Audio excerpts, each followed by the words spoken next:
Pasok tayo sa Sainsbury. Tingnan natin kung magkano yung mga pagkain dito. Pakita ko sa inyo. Guys, yun yung mga chocolate. Parang ang sarap nito ah. Kaso kasi wala naman akong oven sa hotel. Parang okay ito.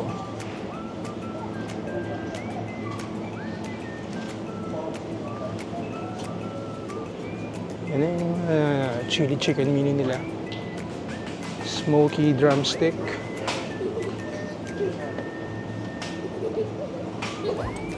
Kasi lang ganito. Raster Southern Fried Chicken, 2 pounds. Barbecue rib, 2 pounds. Diba, madami din ito ah. Nakakatuwang tumingin dito ah.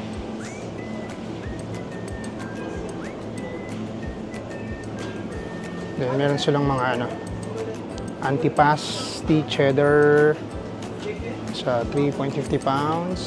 And then, pesto pasta. Tingin tayo dito sa kabila. Yun yung mga pizza nila. Parang masarap ng peso to. Parang masarap nito. $2.60. 2.60 pounds.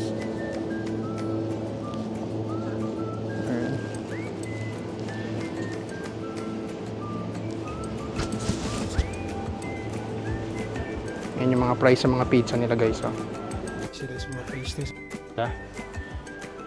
So ayan yung mga price. Kaya na bala mag-compute.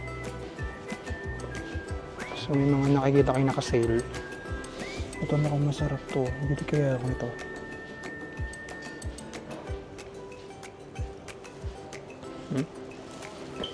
Triple muffin. Ang mura.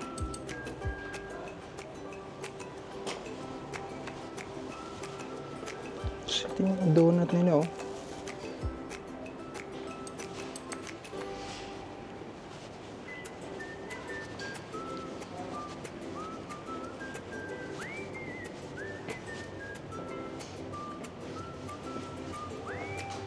Ito yung mga tinapay nila. Ayan, maubos na oh. 160. Ito oh. Nakasale itong isa oh. Espresso. Decaf oh. So ayan yung mga price oh. Casimo Macchiato. Sarap kaya ito. Ito Sainsbury. Starbucks. Oh, ito. So, ilang piraso to? Nakasale to mga to. So, ilang pieces to? Oh, 8. Pwede na, ano? 8 piraso to, guys, oh. Tapos, nakasale pa. Kuha nga tayo. Magugustuhan ni Basti ito eh. Ito 12 pieces. Pero ito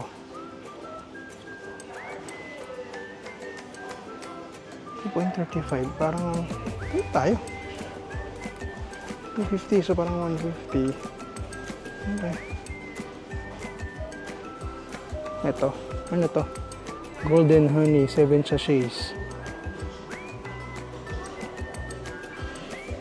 Ay, ito. Nescafe Latte KitKat.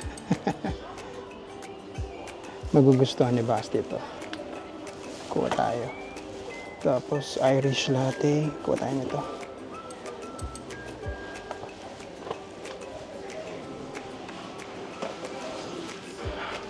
Parang sarap bumili ng maraming kape dito.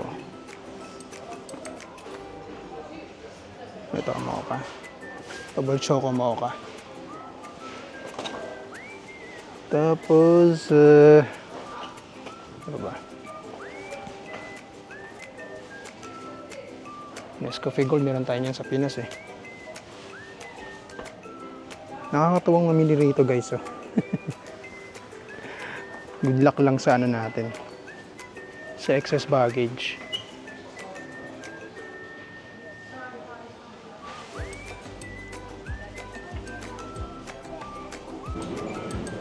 So ito yung mga butter nila oh. Okay. So, yun yung price. 150. Parang masarap to.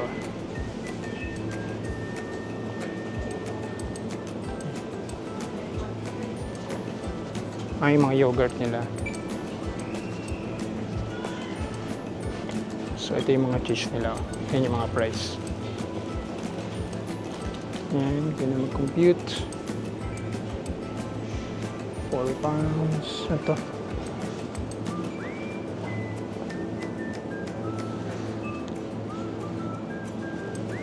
Meron silang ganito.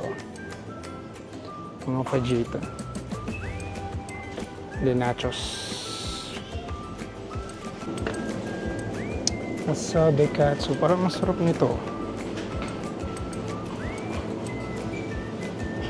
Ano itong isa? Crispy chili beef. Shit, parang masarap ito. Ang galing oh. Yan. So, yan yung mga ready to eat nila. I-microwave nyo na lang. So, may mga pasta sila dito.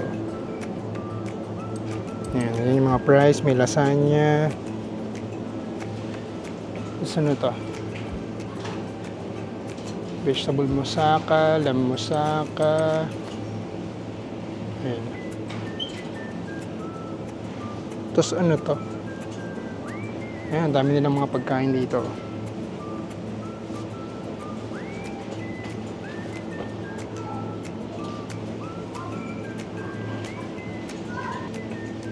So ito yung mga sausage nila.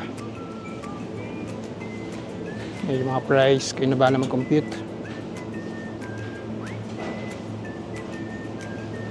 Chicken tikka masala. Sarap din to ah.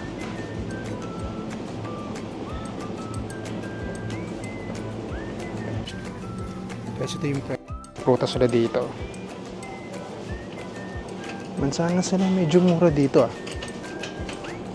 Ayun oh. 1.75 pounds lang. Pound. This is a management call. Can the duty manager please come to customer service desk? That's the duty manager to customer service desk. Customer waiting. Thank you. Ang laki ng saging nila oh. Mura lang ah. Mura prutas nila dito ah.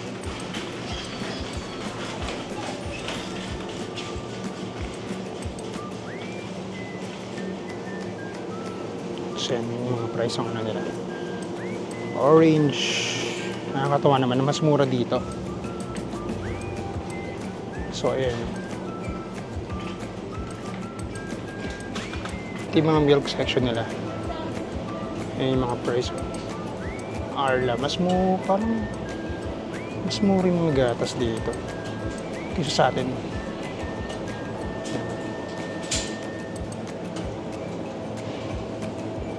Yan yung mga beer nila dito.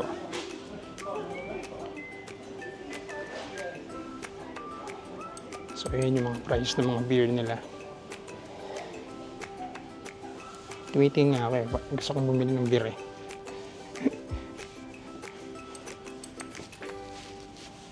So, ayan. Ayan, masarap dito. Yung malalasing ako. Gusto kong biling local lang dito. Tingin tayo.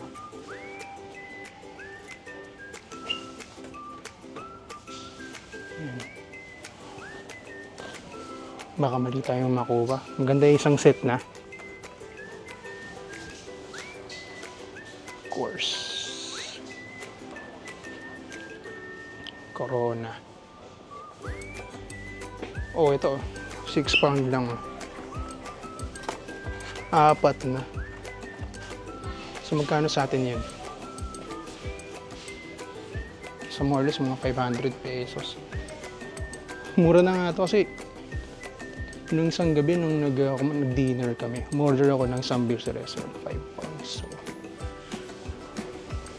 masarap kaya ito? Saan ba gawa ito? Patay ng iba.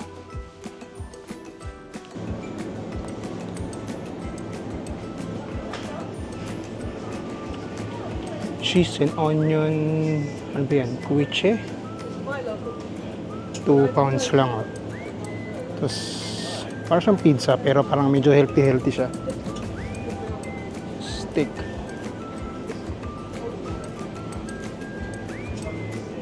Gusto ko sanang bumili ng mga ganyan, kaso wala naman tayong micro sa hotel natin eh. So ito yung mga meats nila. Medyo mura ah. Mura dito ah. Sabi mo ganyan lang ah. 1.60 pound lang oh.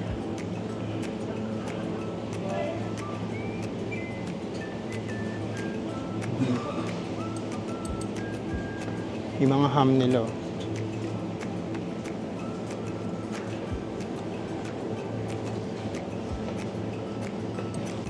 Ang mura ng ano nila, unsweeted na ano. Oats oh. Tapos yung almond milk nila, nati almond 2 pounds. Ito yung mga juice nila. Yan yung mga price. So far, ito yung mga napamili natin. Puro chocolate. Kasi hindi naman natin makakain itong mga to eh. Yung mga ganyan oh. Dahil, pero pwede ah. Mukhang masarap ito pang dessert ah. Tiramisu. Okay, tapos 2 pound lang. Raspberry. Though meron naman sa hotel niyan. Pero parang sarap nito ah.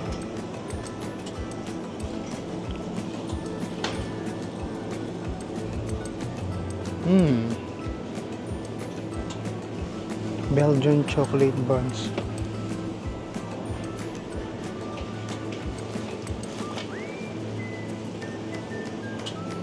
So, may cheesecake sila. Ito. Try natin pa. Belgian chocolate cheesecake. Oh. Bali, magkano siya? 4 point. Okay. Para meron tayong dessert sa hotel. So, ayan. Meron tayong dessert sa hotel. Tapos ano ito mga ito? Okay. English cheesecake. Parang masarap din ito ah. Magkano to? Okay, 3.75 pounds. Tingin ko okay na ako. Yung mga pinamili ko. Pero nakakatawa, ang dami pa dito. Anong oras ba?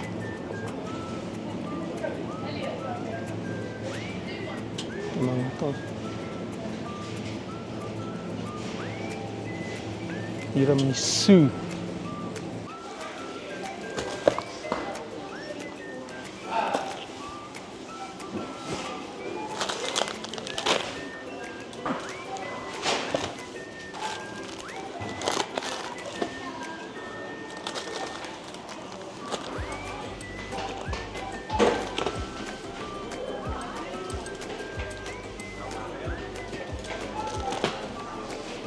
So, total bill is 141 euro. More or less mga ano to. Almost 11,000 sa atin.